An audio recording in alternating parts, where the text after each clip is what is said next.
Petersburg'dan herkese merhaba arkadaşlar. Petersburg o kadar güzel bir şehir ki anlatamam size, çok güzel.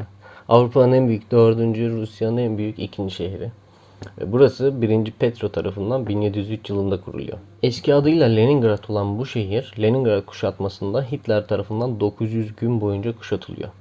Ve bu kuşatma tarihin en kanlı, en kötü sonuçları alınmış ve en yıkıcı kent kuşatmalarından birisi oluyor. Hatta Hitler o kadar eminmiş ki Leningrad'ı alacağından, bunun için bir otelde kutlama ayarlıyor ve davetiye bile bastırıyor. Ama Hitler'in istediği gibi gitmiyor bu kuşatma ve sonunda Almanlar geri çekilerek kuşatma sonlanmış oluyor. Deli Pedro olarak da biliniyor. Ve 10 ile 15'li yaşlar arasında bu adamın acayip derecede bir gemiciliğe merakı var. 17 yaşında ablasını tahttan ediyor. 17 yaşında ablasını tahttan indiriyor. Diyor ki kardeşim ben artık buradayım. Ben artık buradayım diyor. Ne yapıyor peki bu adam? Bu adam öyle deli bir adam ki, gerçekten deli, bence de deli. Tek bir isteği var. Bu isteği Rusya'yı Avrupalı devletlerle bir boy ölçüşebilecek bir düzeye getirmek istiyor. Ama niye deli diyoruz bu adama? Peki neden deli diyoruz? Bu adam 20'li yaşlarında kendi kimliğini gizleyip tahtı, ünvanını, saygınlığını bırakıp merak duyduğu bu gemiciliği öğrenmek için gemi inşası ve gemi yapımının inceliklerini öğrenebileceği bir yerde, en alt segmentte, en alt düzeyde işe başlıyor. Orada marangozculuk yapıyor. Gemiyle ilgili birçok şey öğreniyor. Ve sonrasında bu adam aynı zamanda İngiltere'ye gidip inşaat mühendisliği, şehir düzenlemesi, mimarlık gibi alanlarda da eğitim alıyor. Aynı zamanda çok fazla tıp, dişçilik gibi yerlerden de eğitim alıyor. Adam deli ve her şeye ilgisi var. Şimdi Petersburg'a neden liman şehri dendiğini anladığınızı düşünüyorum. Çünkü adam gemiciliğe o kadar çok ilgisi var ki bunu da şehirde gösteriyor. Burası UNESCO Dünya Mirası olan Neva Nehri ve 42 adacık üzerine konumlanmış. 300'den fazla köprüsü olan ki bazıları bunların açılıyor. Hatta koyabilirsem şimdi şeye de koyacağım. Bir tanesini izlemeye gitmiştim. Gece yarısı gidiyorsunuz. Bot turları oluyor veya dışarıdan da izleyebilirsiniz. Köprülerin açılışını ve o arada alttan gemilerin geçtiğini görebiliyorsunuz. Çok güzel bir etkinlik. Ve burada aynı zamanda tabii ki dünyanın kültürel başkenti olarak bilinen Petersburg'da dünyanın en ünlü müzeleri, tiyatroları, kütüphaneleri, galerileri bulunuyor. Ve ayrıca buradaki metro istasyonlarının hepsi çok derin abi. Yani genelde 20 ile 80 metre arasında derinlikleri değişiyor. Ama en derin olan bir yer var. Tam adını söyleyemiyorum ama Admiralteskaya mıydı? Öyle bir şeydi. 83 metre derinliğe iniyor. Çünkü burası önceden bildiğiniz bir bataklıkmış. Bataklık olduğu için bütün metro istasyonlarını çok derinlere inşa etmişler. Hatta bazı yerlerde ya iniyoruz bitmiyor abi. Yürüyen merdivenliklerin uzunlukları 150 metreye buluyor. Yani şöyle düşünün, bir yerden bir yere 2 dakikada gidebiliyorsunuz ama biz metronun kapısından girdikten sonra yürüyen merdivenlerden metroya ulaşma süremiz bazen 4 dakika oluyor. Sürekli iniyorsunuz arkadaşlar. Sürekli iniyorsunuz. En derin metro hatlarına sahip. Peki Petersburg deyince aklına ne geliyor? Petersburg deyince aklı ilk başta beyaz geceler geliyor. Nedir beyaz geceler? 24 saat bir gün. Ve bu günün 18 saatten fazlası aydınlıkla geçiyor. En uzun geceler yaşanıyor. Çıkıyorsunuz dışarıya gece, aydınlık, dışarıda karanlık yok. Ve bu geceler beyaz geceler olarak adlandırılan 40-45 gün devam eden bu zaman aralığı Mayıs'ın ortasından, sonundan başlayıp Temmuz'un sonuna kadar devam ediyor.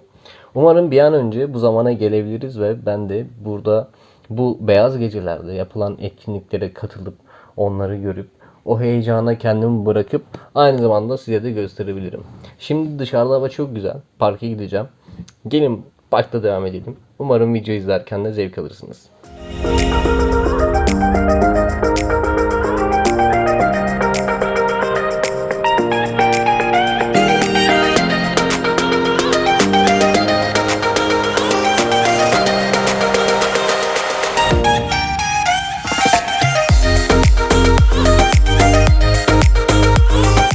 Arkadaşlar şimdi parka geldim.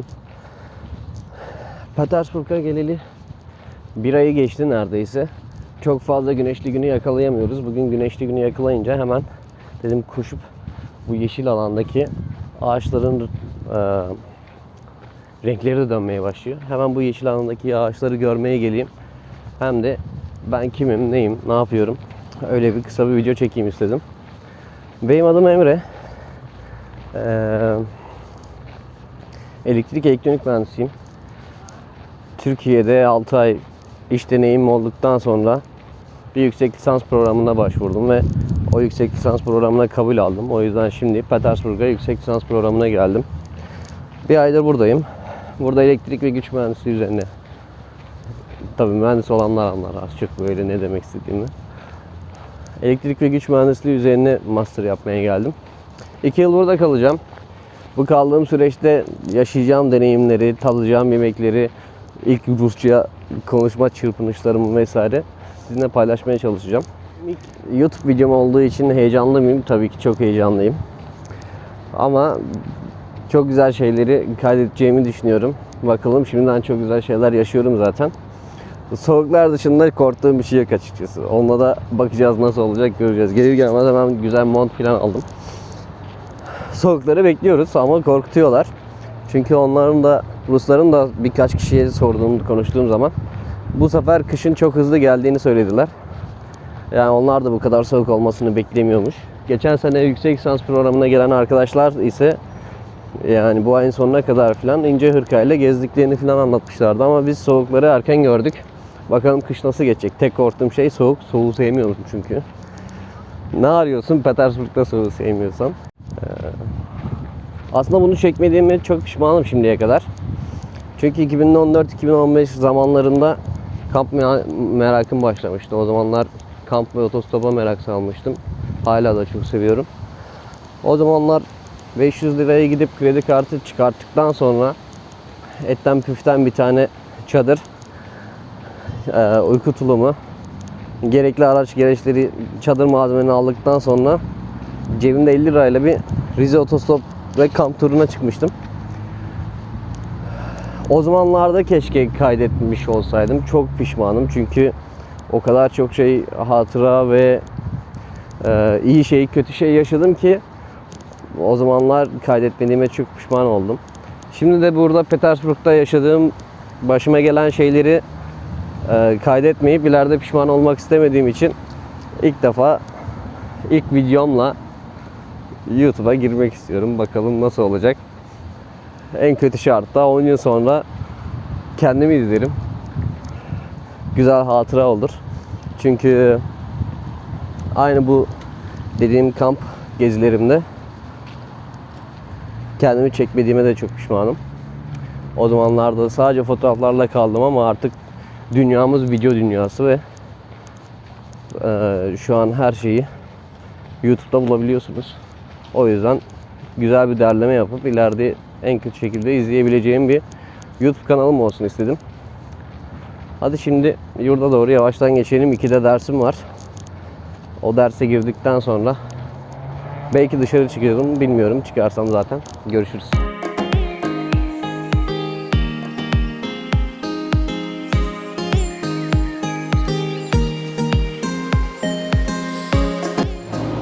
Park gördüğünüz gibi yurda çok yakın.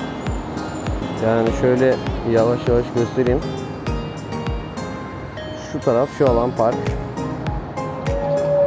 Ve benim yurdum da şimdi şuradan karşıya geçeceğiz. Oradan da karşıya geçeceğiz. Şu alanda göstereyim. Şurada benim yurdum olacak. Şuradan şöyle gideceğiz ve oradan gideceğiz. Çok yakın. Canım sıkıldığı zaman gelip burada yürüyorum. İyi geliyor. Hadi devam edelim.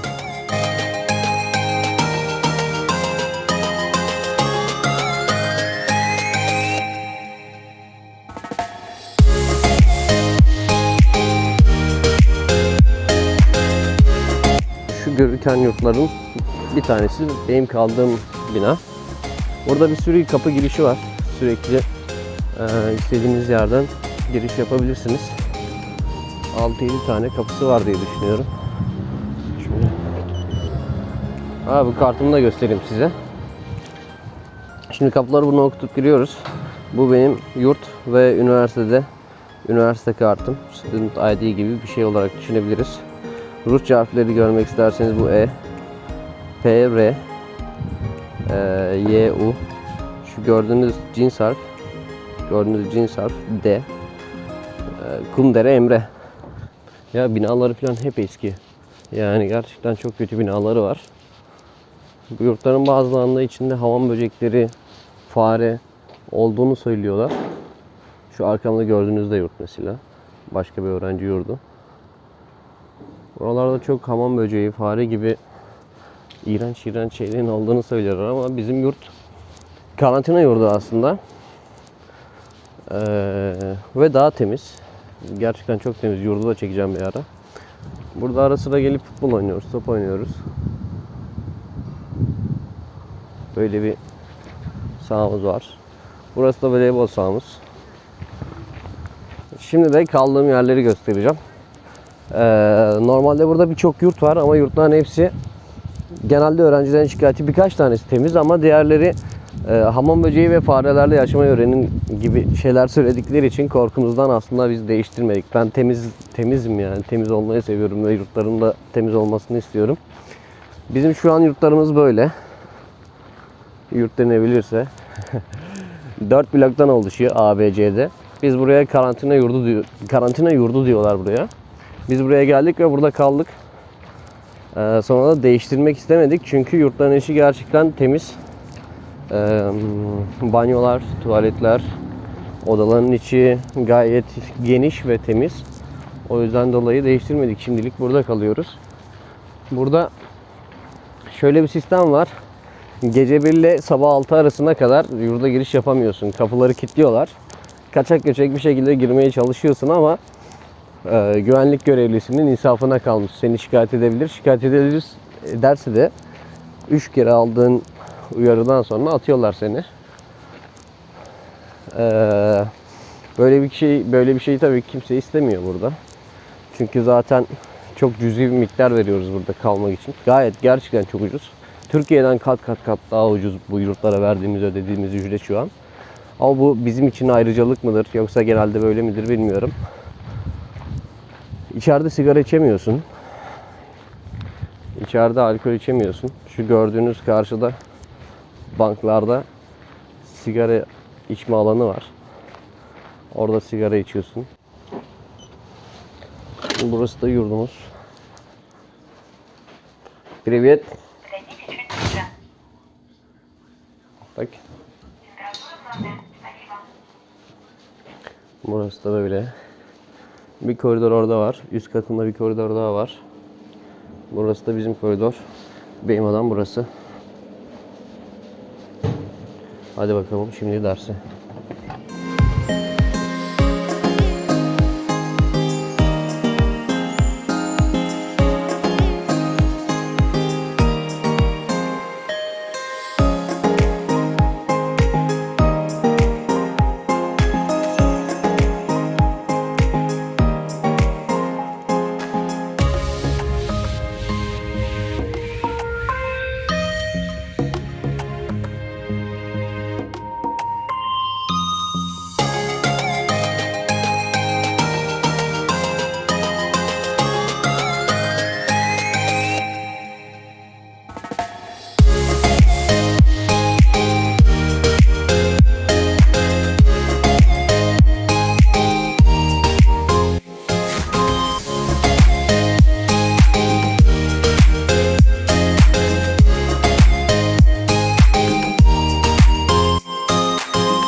Sonunda bitti dersim. Şimdi çıktım.